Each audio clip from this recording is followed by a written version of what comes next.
ಆನೇಕಲ್ ತಾಲೂಕಿನ ಸೂರ್ಯನಗರ 2ನೇ ಹಂತದಲ್ಲಿ ಕಳೆದ 2 ವರ್ಷಗಳ ಹಿಂದೆ ಕರ್ನಾಟಕ ರಾಜ್ಯ ಮಾಲಿನ್ಯ ನಿಯಂತ್ರಣ ಮಂಡಳಿಯ ನೂತನ ಕಚೇರಿಯನ್ನು ಸುಮಾರು 5 ಕೋಟಿಗೂ ಹೆಚ್ಚು ಹಣದಲ್ಲಿ ಪ್ರಕೃತಿ ಭವನವನ್ನು ನಿರ್ಮಿಸಿದ್ದಾರೆ. ಆದರೆ ಈ ಕಚೇರಿಯಲ್ಲಿ ಅಧಿಕಾರಿಗಳು ಕೆಲಸ ನಿರ್ವಹಿಸದ ಹಿನ್ನೆಲೆಯಲ್ಲಿ ಕಚೇರಿ ತುಂಬಾ ಬರೀ ಧೂಳು ತುಂಬಿದೆ. ಜೊತೆಗೆ ಭೂತ ಬಂಗಲೆ ರೀತಿಯಲ್ಲಿ ವಾತಾವರಣ ನಿರ್ಮಾಣವಾಗುತ್ತಿದೆ ಎಂದು ಆರೋಪಿಸಿ ಇಂದು ಭಾರತೀಯ ಕಿಸಾನ್ ಸಂಘದ ಪದಾಧಿಕಾರಿಗಳು ಮತ್ತು ಕರುನಾಡು ರೈತ ಗೋಪಾಲಕರ ಸಂಘದ ಸದಸ್ಯರು ಕರ್ನಾಟಕ ರಾಜ್ಯ ಮಾಲಿನ್ಯ ನಿಯಂತ್ರಣ ಮಂಡಳಿಯ ನೂತನ ಕಚೇರಿಯ ಬಳಿಯಲ್ಲಿ ಕೆಲ ಕಾಲ ಪ್ರತಿಭಟನೆ ನಡೆಸಿದರು. ಇನ್ನು ಕರ್ನಾಟಕ ರಾಜ್ಯ ಮಾಲಿನ್ಯ ನಿಯಂತ್ರಣ ಮಂಡಳಿಯ ಅಧಿಕಾರಿಗಳು ತಾಲೂಕಿನಲ್ಲಿ ಪ್ರಾಮಾಣಿಕವಾಗಿ ಕೆಲಸ ನಿರ್ವಹಿಸದ ಹಿನ್ನೆಲೆಯಲ್ಲಿ ಇವತ್ತಿನ ದಿನಗಳಲ್ಲಿ ಆನೇಕಲ್ ತಾಲೂಕಿನಲ್ಲಿರುವ ಕೆರೆಗಳೆಲ್ಲ ಮಲಿನವಾಗುತ್ತಿವೆ. ಜೊತೆಗೆ ಕಾರ್ಖಾನೆಗಳಿಂದ ರಾಜಾರೋಷವಾಗಿ ಕಲುಷಿತ ನೀರನ್ನು ಕೆರೆಗಳಿಗೆ ಬಿಡುತ್ತಿದ್ದಾರೆ. ಜೊತೆಗೆ ಪರಿಸರ ಮಾಲಿನ್ಯವಾಗುತ್ತಿದೆ ಎಂದರು.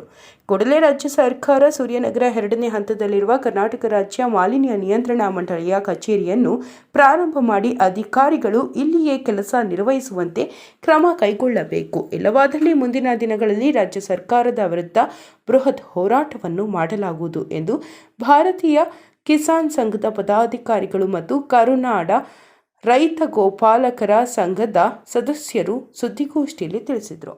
ನಾವು ಕರೆದಿರೋವಂಥ ಮುಖ್ಯ ಉದ್ದೇಶ ಒಂದು ಪತ್ರಿಕಾ ಪ್ರಕಟಣೆ ಕೊಡೋಣ ಅಂತ.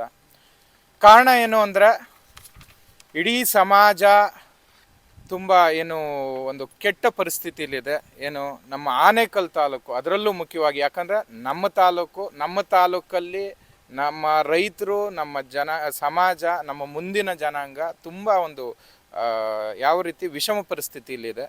ಕಾರಣ ಏನು ಅಂದರೆ ನಿಮಗೆ ಈ ಹಿಂದೆ ನಾವು ನೀರಿಗಾಗಿ ನಡಿಗೆ ಅನ್ನುವಂಥ ಒಂದು ಕಾರ್ಯಕ್ರಮ ಮಾಡಿರ್ತೇವೆ. ಆ ಒಂದು ಕಾರ್ಯಕ್ರಮದಲ್ಲಿ ನಿಮಗೆ ಗೊತ್ತಾಯಿತು ಯಾವ ರೀತಿ ನಮ್ಮ ಕೆರೆಗಳು ಸಂಪೂರ್ಣವಾಗಿ ಕೆರೆಗಳಾಗಿ ಉಳಿದ ನೀರಿನ ಕೊಳಚೆ ನೀರಿನ ಗುಂಡೆಗಳಾಗಿದ್ದಾವೆ. ಮುತ್ತಾನಲ್ಲೂರು ರಾಮಾನಿ ಕೆರೆ ಆಗ್ಬೋದು, ಚಂದಾಪುರ ಕೆರೆ ಆಗ್ಬೋದು, ಅದಕ್ಕೆ ಮುಂಚೆ ಬಿದಿರುಗುಪ್ಪೆ ಕೆರೆ ಆಗ್ಬೋದು, ಅದಕ್ಕಿಂತಲೂ ಮುಂಚೆ ಎನ್ನಾಗರ ಕೆರೆ, ಎಲ್ಲ ಕೆರೆಗಳು ನಮ್ಮ ತಾಲೂಕಿನ 90% ಕೆರೆಗಳು ಸಂಪೂರ್ಣವಾಗಿ ಮಲಿನವಾಗಿದ್ದಾವೆ. ಅದು ಯಾವುದೇ ರೀತಿಯಲ್ಲೂ ಬಳಕೆಗೆ ಯೋಗ್ಯವಲ್ಲ. ಇದಕ್ಕೆಲ್ಲದಕ್ಕೂ ಕಾರಣ STPಗಳಿಲ್ಲದೆ ಇರುವಂಥ ಲೇಔಟ್ಗಳು ಅಥವಾ ಗ್ರಾಮಗಳು. ಅದಕ್ಕಿಂತಲೂ ಮುಖ್ಯವಾದ ಕಾರಣ ಕಾರ್ಖಾನೆಗಳು ಕಲುಷಿತವಾಗಿರುವಂಥ ನೀರನ್ನು ನೇರವಾಗಿ ನೀರಿನ ಮೂಲಗಳಿಗೆ ಬಿಡ್ತಾ ಇರೋದು. ಇಷ್ಟೆಲ್ಲ ನಡೀತಾ ಇದ್ರೂ ಕೂಡ ನಮ್ಮ ಮಾಲಿನ್ಯ ನಿಯಂತ್ರಣ ಮಂಡಳಿಯ ಅಧಿಕಾರಿಗಳು ಯಾವುದೇ ರೀತಿ ಕ್ರಮ ಕೈಗೊಳ್ತಾ ಇಲ್ಲ. ನಾವು ಕೇಳ್ತಾ ಇರೋದು ಅದಕ್ಕೆ ಇನ್ನೊಂದು ಪ್ರಾಜೆಕ್ಟ್ ಬರ್ತಾ ಇದೆ, ಅದಕ್ಕೆ 100 ಕೋಟಿ ಖರ್ಚು ಮಾಡ್ತಾ ಇದ್ದಾರೆ ಗೌರ್ಮೆಂಟು, 200 ಕೋಟಿ ಖರ್ಚು ಮಾಡ್ತಾ ಇದ್ದಾರೆ, 300. ಅದೆಲ್ಲ ಸ್ವಾಮಿ, ಮೂಲ ತೊಂದರೆ ಆಗ್ತಾ ಇದೆ. ಕಾರ್ಖಾನೆಗಳಲ್ಲಿ ETP ಇಟ್ಕೊಂಡು ನೀರನ್ನು ಸಂಸ್ಕರಣೆ ಮಾಡಿ ಅದನ್ನು ಪುನರ್ಬಳಕೆ ಮಾಡಬೇಕು. ಆ ಕೆಲಸ ಮಾಡ್ತಾ ಇಲ್ಲ ನೀವು.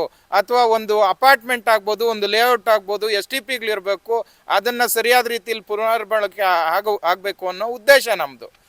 ಅದಕ್ಕೋಸ್ಕರ ಅದನ್ನು ನಾವು ಪ್ರಶ್ನೆ ಮಾಡ್ತೀವಿ ಅಂದ್ಬಿಟ್ಟು ಇದೇ ಪರಿಸರ ಪ್ರಕೃತಿ ಭವನ ದೊಡ್ಡದೊಂದು ಬಿಲ್ಡಿಂಗ್ ಕಟ್ಟಿದ್ದಾರೆ. ನಮ್ಮ ಸಾರ್ವಜನಿಕ ತೆರಿಗೆ ಹಣದಿಂದ ಕಟ್ಟಿರುವಂಥದ್ದು ಪರಿಸರ ಮಾಲಿನ್ಯ ನಿಯಂತ್ರಣ ಮಂಡಳಿ ಒಂದು ಬಿಲ್ಡಿಂಗ್. ಇದು ನಮ್ಮ ಆನೇಕಲ್ ತಾಲೂಕಿಗೆ ಮತ್ತೆ ಇದು ಸರ್ಜಾಪುರ ಮತ್ತೆ ಬೊಮ್ಮನಹಳ್ಳಿ ಬೆಂಗಳೂರು ಸೌತ್ಗೆ ಒಟ್ಟು ಟೋಟಲ್ ಆಗಿ ಇಷ್ಟು ದೊಡ್ಡ ಭವ್ಯ ಬಂಗಲೆ ಕಟ್ಟಿದ್ದಾರೆ. ಸುಮಾರು 2 ವರ್ಷಕ್ಕೂ ಮೇಲೆ ಆಗಿದೆ. ಈ ಒಂದು ಬಂಗಲೆಯನ್ನು ಇಲ್ಲಿ ತನಕ ಬಳಸ್ತಾ ಇಲ್ಲ. ಕೊನೆ ಸ್ಟಾರ್ಟಿಂಗಲ್ಲಿ ಮಾತ್ರ ಇನಾಗ್ರೇಟ್ ಆದಾಗ ಮಾತ್ರ ಸುಮಾರು 1 ತಿಂಗಳು ಮಾತ್ರ ಇಲ್ಲಿ ಅಧಿಕಾರಿಗಳು ಯಾರೋ ಬೆರಳೆಣಿಕೆ ಒಬ್ಬರೋ ಇಬ್ಬರೋ ಕೆಲಸ ಮಾಡ್ತಾಯಿದ್ರು. ನಂತರದ ದಿನಗಳಲ್ಲಿ ಯಾವೊಬ್ಬ ಅಧಿಕಾರಿ ಈ ಕಡೆ ತಿರುಗಿ ನೋಡ್ತಾ ಇಲ್ಲ. ಎಷ್ಟು ಸುಮಾರು 8-10 ಕೋಟಿ ಖರ್ಚು ಮಾಡಿ ಸುಮಾರು KHBಯಿಂದ CA ಅಲಾಟ್ ಮಾಡಿಸ್ಕೊಂಡು ಇಷ್ಟೆಲ್ಲ ಮಾಡಿ ನೀವು ಇಷ್ಟು ಬಿಲ್ಡಿಂಗ್ ಕಟ್ಟಿರೋದು ಯಾವ ಕಾರಣಕ್ಕೋಸ್ಕರ, ಯಾವ ಪುರುಷಾರ್ಥಕ್ಕೋಸ್ಕರ? ಇಷ್ಟು ಬಿಲ್ಡಿಂಗ್ ಕಟ್ಟಿ ಇಷ್ಟೆಲ್ಲ ಅಧಿಕಾರಿಗಳಿಗೆ ಎಷ್ಟೋ ಬೇಕಾಗಿರುವಂಥ ಎಲ್ಲ ಸವಲತ್ತುಗಳು ಈ ಒಂದು ಕಟ್ಟಡದಲ್ಲಿದ್ದಾವೆ, ಬಂಗಲೆಯಲ್ಲಿದ್ದಾವೆ. ಆದರೆ ಈ ಅಧಿಕಾರಿಗಳು ಅವ್ರದ್ದೇನು ಕೇಂದ್ರ ಕಚೇರಿ ಬೆಂಗಳೂರಲ್ಲಿದೆ, ಅಲ್ಲೇ ಇದ್ದಾರೆ, ಪ್ರತಿಯೊಬ್ಬರು ಅಲ್ಲೇ ಇದ್ದರೆ, ನಿಸರ್ಗ ಭವನದಲ್ಲೇ ಇದ್ದರೆ ಈ ಕಟ್ಟಡ ಏನಕ್ಕೆ ಕಟ್ಟಿದ್ರು? ಮೊದಲನೇದು ಅವರ ಕಾರ್ಯ ಇದು ಎಲ್ಲಿರುವಂಥದ್ದು, ಕೇಂದ್ರ ಸ್ಥಾನ ಎಲ್ಲಿರುವಂಥದ್ದು, ಇಲ್ಲಿನ ಏನು ಅಧಿಕಾರಿಗಳು ಕೇಂದ್ರ ಸ್ಥಾನ ಆನೇಕಲ್ ತಾಲೂಕಲ್ಲಿ ಇರಬೇಕು. ಆನೇಕಲ್ ತಾಲೂಕಲ್ಲಿ ಕೆಲಸ ಮಾಡದೆ ನೀವು ಹೋಗ್ಬಿಟ್ಟು ನಿಸರ್ಗ ಭವನದಲ್ಲೇ ಪ್ರತಿ ದಿವಸ ಇದ್ದು ಅಲ್ಲಿಂದ ಇಲ್ಲಿಗೆ 120 ಕಿಲೋಮೀಟ್ರು 150 ಕಿಲೋಮೀಟ್ರು ಸರ್ಕಾರಿ ಇದು ವಾಹನಗಳು ಬಳಸ್ಕೊಳ್ಳೋದು. ಅವರು ಏನು ನಮ್ಮ ಸ್ನೇಹಿತರು ತಗೊಂಡಿದ್ದಾರೆ, ನಮ್ಮ ಪದಾಧಿಕಾರಿಗಳು ಸಹ ಕಾರ್ಯದರ್ಶಿಯವ್ರು ತಗೊಂಡಿದ್ದಾರೆ. ಅವರು ಏನು ಟ್ರಾವೆಲಿಂಗ್ ಡಿಸ್ಟೆನ್ಸ್ 120 ಕಿಲೋಮೀಟ್ರ್ 130 ಕಿಲೋಮೀಟ್ರ್ ಬರೀತಾ ಇದ್ದಾರೆ. ಆಮೇಲೆ ಯಾವುದೇ ಸಾರ್ವಜನಿಕರಿಗೆ ಅವರು ಲಭ್ಯ ಇರೋದಿಲ್ಲ. ಯಾವುದೇ ಒಂದು ಪತ್ರ ಬರೆದಾಗ ಅದಕ್ಕೆ ಉತ್ತರ ಸಿಗೋದಿಲ್ಲ, ಸರಿಯಾದ ರೀತಿಯಲ್ಲಿ ಕ್ರಮ ಕೈಗೊಳ್ಳೋದಿಲ್ಲ, ಏನು ಕೆಲಸ ಆಗ್ತಾ ಇಲ್ಲ.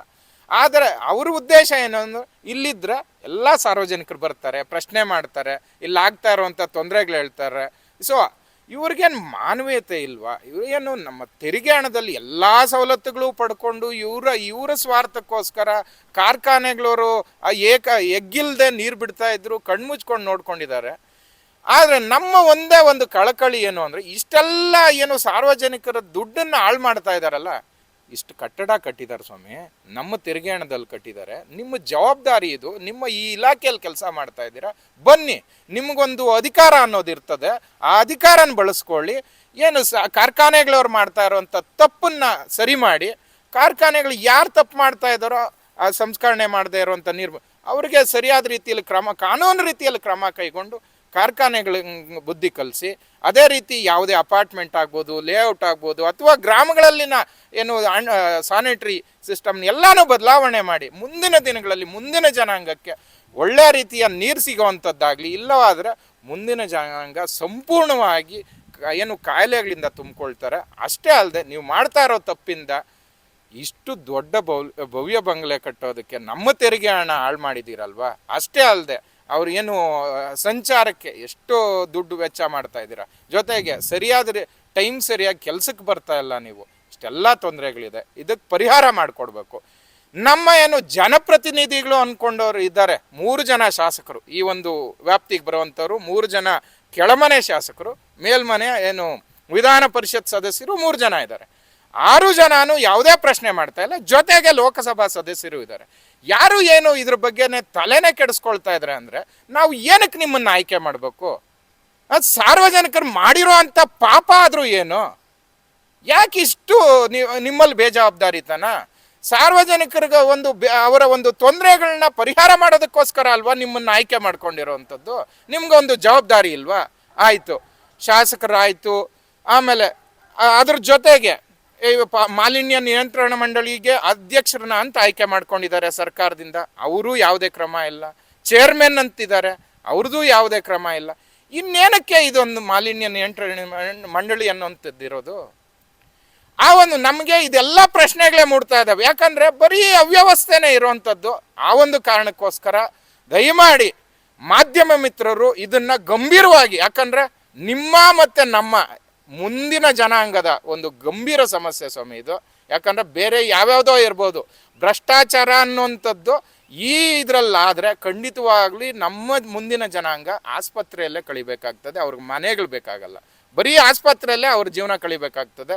ಅಂಥ ಪರಿಸ್ಥಿತಿ ನಾವು ಕೊಡೋದು ಬೇಡ. ಅವ್ರಿಗೂ ಒಂದು ಶುದ್ಧ ಪರಿಸರ ಕೊಡೋಣ. ಯಾಕಂದರೆ ನಮ್ಮ ತಂದೆ ತಾತಂದಿರು ಅವ್ರಿಗೆ ನಮಗೇನೋ ಒಂದು ಮಟ್ಟಕ್ಕೆ ಶುದ್ಧ ಪರಿಸರ ಕೊಟ್ಟಿದ್ರು, ನಾವು ಅವ್ರಿಗೆ ಅದನ್ನು ಕೊಡೋಣ. ಎಷ್ಟು ದುಡ್ಡು ಕೊಟ್ಟರು ನಿಜವಾಗ್ಲೂ ನಾವು ಏನು ಅವ್ರಿಗೇನೂ ಕೊಡ್ಲಿಕ್ಕಾಗಲ್ಲ, ಎಷ್ಟು ವಿದ್ಯಾಭ್ಯಾಸ ಕೊಟ್ಟರು ಏನೂ ಆಗಲ್ಲ, ಎಷ್ಟು ಕೋಟಿ ಆಸ್ತಿ ಕೊಟ್ಟರು ಏನೂ ಪ್ರಯೋಜನ ಇಲ್ಲ. ಆದರೆ ಇದು ಒಂದನ್ನು ಮಾಡೋಣ. ಆ ಒಂದು ಅಧಿಕಾರಿಗಳು, ಮಾಲಿನ್ಯ ನಿಯಂತ್ರಣ ಮಂಡಳಿ ಅಧಿಕಾರಿಗಳು ಇಲ್ಲಿಗೆ ಬರುವಂಥದ್ದಾಗಬೇಕು. ಆಮೇಲೆ ಸರಿಯಾದ ರೀತಿಯಲ್ಲಿ ಕಾನೂನು ರೀತಿಯಲ್ಲಿ ಕೆಲಸ ಮಾಡುವಂಥದ್ದಾಗಬೇಕು. ಎಲ್ಲ ಕಾರ್ಖಾನೆಗಳು ಸರಿಯಾದ ರೀತಿಯಲ್ಲಿ ನಿಯಮ ಉಲ್ಲಂಘನೆ ಮಾಡದೆ ಸರಿಯಾದ ರೀತಿಯಲ್ಲಿ ಕೆಲಸ ಮಾಡಿ ನೀರಿನ ಪುನರ್ಬಳಕೆ ಮಾಡ್ಕೊಳ್ಳೋವಂಥದ್ದಾಗಬೇಕು. ಗಾಳಿ ಶುದ್ಧವಾದ ಗಾಳಿ ಬೇಕು, ಮಣ್ಣು ಶುದ್ಧವಾದ ಮಣ್ಣು ಬೇಕು. ಇದು ನಮ್ಮ ಬೇಡಿಕೆ. ಸರ್ಕಾರ ಅಧಿಕಾರಿಗಳು ಏನೇ ಸದನದಲ್ಲಿ ಇದು ಚರ್ಚೆ ಆಗಬೇಕು. ಇದು ಮಾಧ್ಯಮದವ್ರನ್ನ ಯಾರೆಲ್ಲ ಸರ್ಕಾರದ ಶಾಸಕಾಂಗದ ವ್ಯವಸ್ಥೆಯಲ್ಲಿದ್ದಾರೆ ಅವರ ಕಿವಿಗೆ ಬೀಳುವಂಥ ಕೆಲಸ ನೀವು ಮಾಧ್ಯಮ ಮಿತ್ರರನ್ನು ಮಾಡಬೇಕು. ಯಾಕಂದರೆ ಸರ್ಕಾರ ಇದನ್ನು ಗಂಭೀರವಾಗಿ ತಗೊಂಡು ಇಷ್ಟು ದುಂದುವೆಚ್ಚ ಆಗಿದೆಯಲ್ಲ, ಇದಕ್ಕೆ ಏನು, ಆಮೇಲೆ ಇದರಿಂದ ಯಾವುದೇ ಉಪಯೋಗ ಆಗಿಲ್ಲ, ಆಮೇಲೆ ಅಧಿಕಾರಿಗಳು ಯಾವುದೇ ರೀತಿ ಕೆಲಸ ಮಾಡ್ತಾ ಇಲ್ಲ, ಅದನ್ನು ಗಂಭೀರವಾಗಿ ತಗೊಂಡು ಕಾನೂನು ರೀತಿಯಲ್ಲಿ ಏನೆಲ್ಲ ಆಗ್ತದೆ ಕಠಿಣವಾದ ಕ್ರಮ ತಗೊಳ್ಳೇಬೇಕು. ಆಮೇಲೆ ಇದರ ಒಂದು ಔಟ್ಪುಟ್ ಅನ್ನುವಂಥದ್ದು ಬರಲೇಬೇಕು. ಸಾರ್ವಜನಿಕರು ನೆಮ್ಮದಿಯ ಜೀವನ. ಸೊ ಈಗಾಗಲೇ ರೈತರು ಸಾಕಷ್ಟು ಹೋರಾಟ ಮಾಡ್ತಾರೆ ಕೂಡ, ಸರ್ಕಾರ ಅದರ ಕಡೆ ರೈತರ ಕಡೆ ಗಮನ ಕೊಡದಂಥದ್ದು. ಅದ್ರ ಬಗ್ಗೆ ನಿಮ್ಮ ಕಿಸಾನ್ ಏನು ಮುಂದೆ ದಾರಿ? ಖಂಡಿತವಾಗ್ಲೂ ಕಾನೂನು ಇದ್ರ ಜೊತೆಗೆ ಹೋರಾಟ ನಡೀತಾ ಇದೆ ಹಗಲು ರಾತ್ರಿ. ಪಾಪ ಹೆಣ್ಮಕ್ಳು, ಗಂಡಸರು, ಮಕ್ಕಳು, ವಿದ್ಯಾರ್ಥಿರು ಅನ್ನೋಂಥದ್ದೇ ಅಲ್ಲದೆ ಅದು ಏನು ನೇರ ಹೋರಾಟ ನಡೀತದೆ. ಅದ್ರ ಜೊತೆ ಕಾನೂನು ಹೋರಾಟನೂ ಶುರುವಾಗಿದೆ. ಅದು ತುಂಬ ಗಂಭೀರವಾಗಿ ಹೋಗ್ತದೆ. ಖಂಡಿತವಾಗ್ಲೂ ಗೆಲ್ತಾರೆ. ಯಾಕಂದ್ರೆ ಖಂಡಿತವಾಗ್ಲೂ ಇದಕ್ಕೆ ಬಹಳಷ್ಟು ಇದಿದೆ. ಯಾಕಂದ್ರೆ ಇರೋಂಥ ಕಾರ್ಖಾನೆಗಳಿಂದ ಬರುವಂತ ಏನು ಮಲಿನತೆ ಇದನ್ನೇ ಅವರು ಸರಿ ಮಾಡೋಕ್ಕಾಗದೇ ಇರೋವಂಥದ್ದು. ಇನ್ನಷ್ಟು ಬಂದ್ರೆ ಇವ್ರಿಗೇನು ಇಷ್ಟು ಜನಸಂಖ್ಯೆ ಬಂದ್ರೆ ಇಷ್ಟು ಜನಕ್ಕೆ ನೀರು ಎಲ್ಲಿಂದ ಕೊಡ್ತೀರಾ ಸ್ವಾಮಿ? ಇಷ್ಟು ಮರಗಳನ್ನ ಹಾಳು ಮಾಡಿದ್ರೆ ಗಾಳಿಯಿಂದ ಎಲ್ಲಿ ಕೊಡ್ತೀರಾ ಸ್ವಾಮಿ? ಗಾಳಿ ಎಲ್ಲಿಂದ ಬರುತ್ತೆ? ನೀರು ಬಂದರೆ ಕೆರೆಗಳಿಗೆ ನೀರು ಎಲ್ಲಿಂದ ಬಂದು ತುಂಬಿಕೊಳ್ತೈತೆ? ಎಲ್ಲ ರಾಜಕಾಲುವೆಗಳು ಮುಚ್ಚುತ್ತಾ ಇದ್ದೀರಾ ನೀವು. ನಿಮ್ಮ ಅಧಿಕಾರಿಗಳು ಏನು ಸಣ್ಣ ನೀರಾವರಿಗೆ ಅವರು ಕೆಲಸ ಮಾಡ್ತಾ ಇಲ್ಲ, ಪರಿಸರ ಮಾಲಿನ್ಯ ನಿಯಂತ್ರಣ ಮಂಡಳಿ ಅವರು ಕೆಲಸ ಮಾಡ್ತಾ ಇಲ್ಲ, ಕಂದಾಯ ಇಲಾಖೆಯವರಂತೂ ಕೇಳೋದೇ ಬೇಕಾಗಿಲ್ಲ. ಯಾಕಂದ್ರೆ 16 ಜನನ ಈಗಲೇ FIR ಆಗಿ ಅವರು ಕೆಲಸ ಮಾಡೋದಕ್ಕೆ ಒಬ್ಬರು ಇಲ್ಲ ಅಲ್ಲಿ ಅಧಿಕಾರಿಗಳು. ಇಷ್ಟರ ಮಟ್ಟಿಗೆ ನಮ್ಮ ವ್ಯವಸ್ಥೆ ಹಾಳಾಗೋಗಿದೆ. ಇದ್ರ ಬಗ್ಗೆ ಏನು ನಮ್ಮ ಶಾಸಕಾಂಗ ವ್ಯವಸ್ಥೆ ಸರಿಯಾದ ರೀತಿಯಲ್ಲಿ ನಾವು ಹೌದು ನಿಮ್ಮಿಂದ ಆಯ್ಕೆ ಆಗಿದ್ದೀವಿ, ನಿಮ್ಗಾಗಿ ಕೆಲಸ ಮಾಡ್ತೀವಿ ಅನ್ನುವಂಥ ಬದ್ಧತೆ ತೋರಿಸ್ಬೇಕು. ಪಕ್ಷಾತೀತವಾಗಿ ಬದ್ಧತೆ ತೋರಿಸಿ ಹೌದು ಬದಲಾವಣೆ ಕರ್ನಾಟಕದಿಂದಾನೇ ಬದಲಾವಣೆ, ಆನೆಕಲ್ಲಿಂದಾನೇ ಬದಲಾವಣೆ, ಆನೆಕಲ್ಲಲ್ಲಿ ನಾವು ಶುದ್ಧ ಮಾಡ್ತೀವಿ, ಸಾರ್ವಜನಿಕರಿಗೋಸ್ಕರ ನಾವಿದ್ದೀವಿ ಅನ್ನುವಂಥದ್ದು ಈ ಪ್ರಜಾಪ್ರಭುತ್ವದಲ್ಲಿ ನೀವು ಆಯ್ಕೆ ಮಾಡಿದ್ದೀರಾ, ನಾವು ನಿಮಗಾಗಿ ಕೆಲಸ ಮಾಡ್ತೀವಿ, ಒಳ್ಳೆ ಕೆಲಸ ಮಾಡ್ತೀವಿ ಅನ್ನುವಂಥದ್ದನ್ನು ಅವ್ರು ತೋರಿಸ್ಕೊಡ್ಬೇಕು. ಇಷ್ಟೇ ನಮ್ಮ ಕೋರಿಕೆ, ಬೇಡಿಕೆ. ಸರ್, ಎಲ್ರಿಗೂ ನಮಸ್ಕಾರ. ಸೊ ಇವತ್ತು ಏನು ಕಾರ್ಯಕ್ರಮ ಎಲ್ಲ ಆಯೋಜಿಸ್ಕೊಂಡಿದ್ದೀವಿ, ಸೊ ಇದು ಡಿಸೆಂಬರ್ 6ನೇ ತಾರೀಕು ನೀರಿದ್ದರೆ ನಾಳೆ ನೀರಿಗಾಗಿ ನಡಿಗೆ ಅಂತ ಒಂದು ಕಾರ್ಯಕ್ರಮ ಮಾಡಿದ್ವಿ ನಮ್ಮ ಸಂಘದ ವತಿಯಿಂದ. ಸೊ ಆಗ ಅದರಿಂದ ಅದರದ ಮುಂದುವರೆದ ಭಾಗವಾಗಿ ಇದು ಮಾಡ್ತಾ ಇದ್ದೀವಿ. ಈಗ ಇಲ್ಲೇ ನೀವು ನೋಡಿದಿರ ಕಟ್ಟಡ ಎಷ್ಟು ದೊಡ್ಡದಾಗಿದೆ, ಎಷ್ಟು ಖರ್ಚಾಗಿದೆ. ನಮ್ಮ ಒತ್ತಾಯ ಇಷ್ಟೇ, ನೀವು ನಿಮ್ಮ ಜುಡಿಸ್ಟ್ರಿಕ್ಷನಲ್ಲಿ ಆ್ಯಕ್ಚುಲಿ ಯಾವುದೇ ಸರ್ಕಾರಿ ಅಧಿಕಾರಿ ಆಗಲಿ ಅವರ ಒಂದು ಕೇಂದ್ರ ಸ್ಥಾನದಲ್ಲಿ ವಾಸ ಇರಬೇಕು ಅಂತಾರೆ. ಇಲ್ಲಿ ಕಚೇರಿನೇ ಇಲ್ಲ, ಅದು ಸಮಸ್ಯೆ. ಈಗ ನಾವು ಇಲ್ಲಿ ಏನು ಒತ್ತಾಯ ಮಾಡ್ತಾ ಇದೀವಿ ಅಂದರೆ ಸೀನಿಯರ್ ಎನ್ವಿರಾನ್ಮೆಂಟಲ್ ಆಫೀಸರ್, ಹಿರಿಯ ಪರಿಸರ ಅಧಿಕಾರಿ ಬೆಂಗಳೂರು ದಕ್ಷಿಣ, ಇವ್ರ ಕೆಳಗಡೆ 3 ವಲಯ ಬರುತ್ತೆ. ಒಂದು ಸರ್ಜಾಪುರ, ಒಂದು ಆನೆಕಲ್ಲು, ಒಂದು ಬೊಮ್ಮನಹಳ್ಳಿ.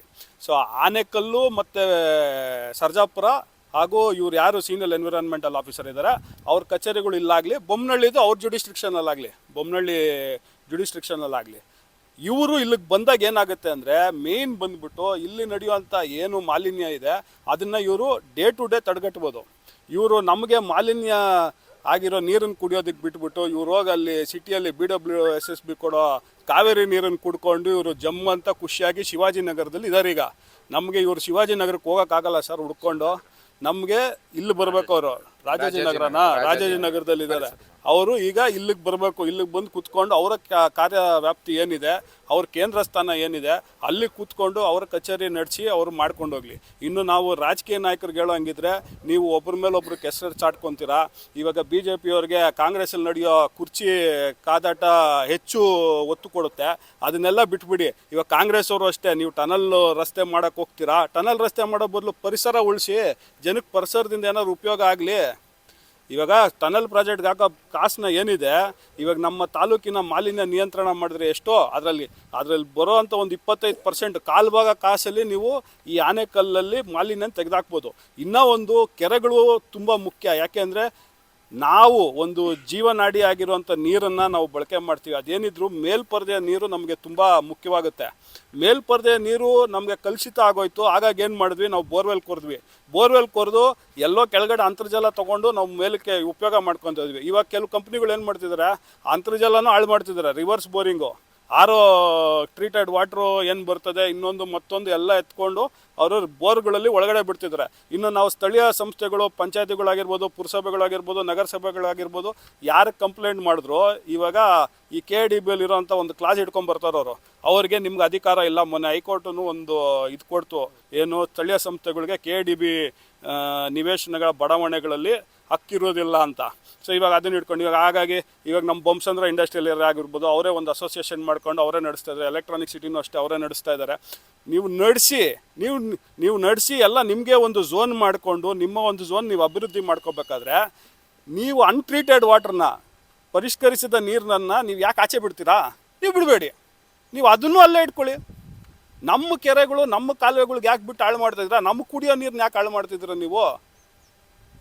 ಇದು ನಮ್ಮ ಒತ್ತಾಯ. ಇನ್ನು ಯಾರೇ ರಾಜಕೀಯ ವ್ಯಕ್ತಿಗಳಾಗಿರ್ಬೋದು, ಸಂಸದರಾಗಿರ್ಬೋದು, ಶಾಸಕರಾಗಿರ್ಬೋದು, ಎಲ್ಲರೂ ಅಷ್ಟೇ ಮುಖ್ಯವಾಗಿ ಇವಾಗ ಸೆಷನ್ಸ್ ನಡೀತಾ ಇರೋದ್ರಿಂದ ಇದ್ರ ಬಗ್ಗೆ ಮಾತಾಡಬೇಕು, ಇದ್ರ ಬಗ್ಗೆ ನಿರ್ಧಾರ ತಗೋಬೇಕು. ನಮ್ಮ ಸೆಷನ್ಗಳಲ್ಲಿ ಈ ರೀತಿಯ ಒಂದು ಚರ್ಚೆಗಳಾಗಬೇಕೇ ಹೊರತು ನಾವು ಯಾವುದೋ ರಸ್ತೆ ಮಾಡ್ತೀವಿ, ರಸ್ತೆ ಗುಂಡಿಗಳು ಅವು ಕರೆಕ್ಟೇ, ಬಟ್ ಮುಖ್ಯವಾದ ಚರ್ಚೆ ಮಾಲಿನ್ಯದ ಬಗ್ಗೆ ಚರ್ಚೆ ಆಗಬೇಕು.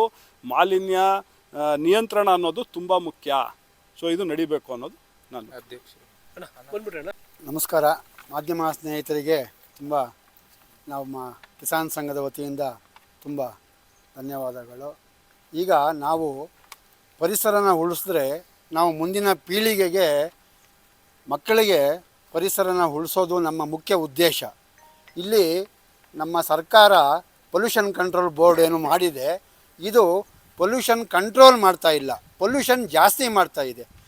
ಈಗ ನಮ್ಮ ಸ್ನೇಹಿತರು ಕೆರೆಗಳ ಬಗ್ಗೆ ಮತ್ತು ಕಾರ್ಖಾನೆಗಳ ತ್ಯಾಜ್ಯನ ಕೆರೆಗಳಿಗೆ ಬಿಟ್ಟಿರ್ತಕ್ಕಂಥದ್ರ ಬಗ್ಗೆ ಮಾತಾಡಿದರು. ನಾವು ಕಿಸಾನ್ ಸಂಘದಿಂದ ಒಂದು ಕರ್ನಾಟಕ ಉಚ್ಚ ನ್ಯಾಯಾಲಯದಲ್ಲಿ ಒಂದು ಸಾರ್ವಜನಿಕ ಹಿತಾಸಕ್ತಿ ಅರ್ಜಿಯನ್ನು ಹಾಕಿದ್ವಿ. ಪ್ರತಿ ತಿಂಗಳು ಮೀಟಿಂಗ್ ಕರೀಬೇಕು ಅಂತ ಕೋರ್ಟ್ ಆದೇಶ ಇದೆ.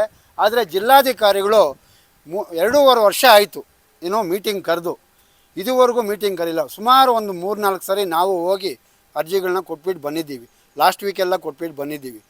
ಆದರೆ ಇವರು ಕರ್ನಾಟಕ ಉಚ್ಚ ನ್ಯಾಯಾಲಯದ ಆದೇಶನ ತಿಕ್ಕದ ಕೆಳಗಡೆ ಹಾಕ್ಕೊಂಡು ಬಿಸಾಕಿದ್ದಾರೆ. ಸೊ ನಮ್ಮ ಕಿಸಾನ್ ಸಂಘದ ವತಿಯಿಂದ ಈಗ ಏನು ಒಂದು ಪರಿಸರನ ಉಳಿಸೋದಕ್ಕೆ ಒಂದು ನಾವು ಹೋರಾಟ ಮಾಡ್ತಾ ಇದ್ದೀವಿ. ಇದನ್ನು ಮಾಧ್ಯಮ ಸ್ನೇಹಿತರ ಮುಖಾಂತರ ಸರ್ಕಾರಕ್ಕೆ ತಿಳಿಸ್ಬೇಕು ಅಂತ ನಮ್ಮ ವಿನಂತಿ. ಹಾಗೂ ಈಗ ಗ್ರೀನ್ ಬೆಲ್ಟಲ್ಲಿ ಮೊದಲು ಕಾರ್ಖಾನೆಗಳಿಗಾಗಲಿ ಬಡಾವಣೆಗಳಿಗಾಗಲಿ ಅನುಮತಿ ಕೊಡ್ತಾ ಇರಲಿಲ್ಲ. ಈಗಾಗಲೇ ಸುಮಾರು ಗ್ರೀನ್ ಬೆಲ್ಟ್ ಜಾಗನ ಎಲ್ಲ ಚೇಂಜ್ ಆಫ್ ಲ್ಯಾಂಡ್ ಮಾಡಿ ಕಾರ್ಖಾನೆಗಳು ಮತ್ತು ಬಡಾವಣೆಗಳನ್ನ ಕಟ್ಟೋದಕ್ಕೆ ಅನುಮತಿ ಕೊಡ್ತಾ ಇದ್ದೀರಾ.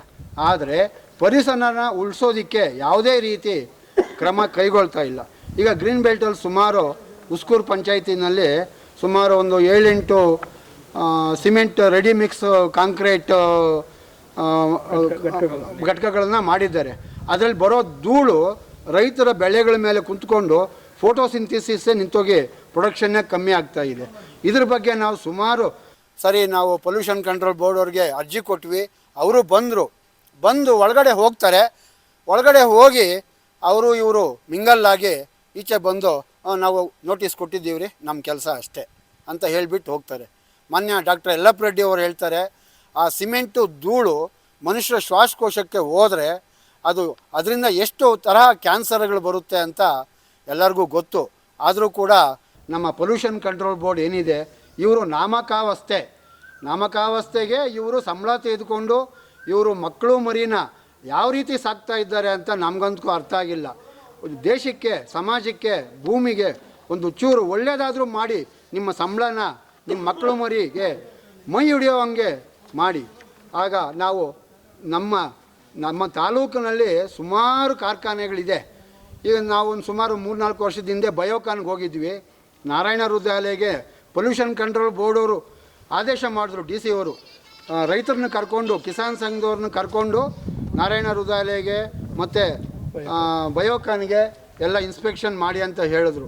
ನಾವು ಹೋದರೆ ಪೊಲ್ಯೂಷನ್ ಕಂಟ್ರೋಲ್ ಬೋರ್ಡ್ ಹೋದಾಗ ಮಾತ್ರ ಎಲ್ಲ STP ಘಟಕಗಳು ಎಲ್ಲ ಸಿಸ್ಟಮ್ ನಡೀತಾ ಇರ್ತದೆ.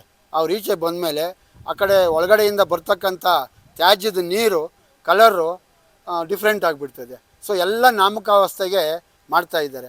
ಮತ್ತು ಡಾಕ್ಟರ್ ಯಲ್ಲಪ್ಪ ರೆಡ್ಡಿ ಅವರು ಹೇಳ್ತಾರೆ, ಕಾರ್ಖಾನೆಗಳಿಂದ ನೀರನ್ನು ಶುದ್ಧೀಕರಣ ಮಾಡೋದಕ್ಕೆ ಒಂದು KEBಯಿಂದ ಒಂದು ಮೀಟ್ರ್ ತೆಗೆದುಕೊಂಡಿರ್ತಾರೆ. ಆ ಮೀಟ್ರದ್ದು ರೀಡಿಂಗ್ ಕೊಡಿ ಅಂತ ಕೇಳಿದ್ರು. ಇದುವರೆಗೂ ಯಾವುದೇ ಅಧಿಕಾರಿ ಮೀಟಿಂಗಲ್ಲಿಗಾಗಲಿ ಇಲ್ಲ DC-ಗಾಗಲಿ ಒಂದು ಪೊಲ್ಯೂಷನ್ ಏನೋ ಒಂದು ಟ್ರೀಟ್ಮೆಂಟ್ ಪ್ಲ್ಯಾಂಟ್ ಮೀಟ್ರನ್ನ ರೀಡಿಂಗ್ ಕೊಡಲಿಲ್ಲ. ಆ ರೀಡಿಂಗ್ ಕೊಟ್ಟರೆ ಸಿಕ್ಕಾಕೊಂಡ್ಬಿಡ್ತಾರೆ ಅಂತ ಇದುವರೆಗೂ ಯಾವುದೇ ಮಾಹಿತಿ ಪೊಲ್ಯೂಷನ್ ಕಂಟ್ರೋಲ್ ಬೋರ್ಡಿಂದ DC ಆಫೀಸಲ್ಲಿ DC ಮೀಟಿಂಗ್ಗೆ ಕೊಡಲಿಲ್ಲ. ಮತ್ತು ಉಚ್ಚ ನ್ಯಾಯಾಲಯ ಹೇಳಿದೆ, ನಮಗೆ ಪ್ರತಿ ತಿಂಗಳಿಗೆ ಒಂದು ಸರ್ತಿ ನಮಗೆ ವರದಿ ಕೊಡಬೇಕು ಅಂತ. 2013ರಿಂದ ಇದುವರೆಗೂ ನಮ್ಮ ಡಿ ಸಿ ಸಾಹೇಬರು ಪೊಲ್ಯೂಷನ್ ಕಂಟ್ರೋಲ್ ಬೋರ್ಡ್ ಮುಖಾಂತರ ಇವರು ಏನು ಮಾಡ್ತಾ ಇದ್ದಾರೆ ವರದಿಗಳು, ಇದುವರೆಗೂ ಉಚ್ಚ ನ್ಯಾಯಾಲಯಕ್ಕೆ ಒಂದು ವರದಿ ಕೊಡಲಿಲ್ಲ. ಆದ್ದರಿಂದ ನಾವು ಇನ್ನು ಮುಂದಿನ ದಿನಗಳಲ್ಲಿ ನ್ಯಾಯಾಲಯಕ್ಕೆ ಹೋಗ್ತೀವಿ, ನ್ಯಾಯಾಲಯದಲ್ಲಿ ಕಂಟೆಂಪ್ಟ್ ಆಗ್ತೀವಿ. ಇವರು ಯಾವುದೇ ರೀತಿ ಪರಿಸರನ ಕಂಟ್ರೋಲ್ ಮಾಡೋದಕ್ಕೆ, ಮಾಲಿನ್ಯ ಕಂಟ್ರೋಲ್ ಮಾಡೋದಕ್ಕೆ ಇವರು ಕ್ರಮ ಜರುಗಿಸ್ತಾ ಇಲ್ಲ ಅಂತ ನಾವು ಉಚ್ಚ ನ್ಯಾಯಾಲಯದ ಮೊರೆ ಹೋಗಬೇಕು ಅಂತ ನಾವು ನಿರ್ಧಾರ ಮಾಡ್ತೀವಿ.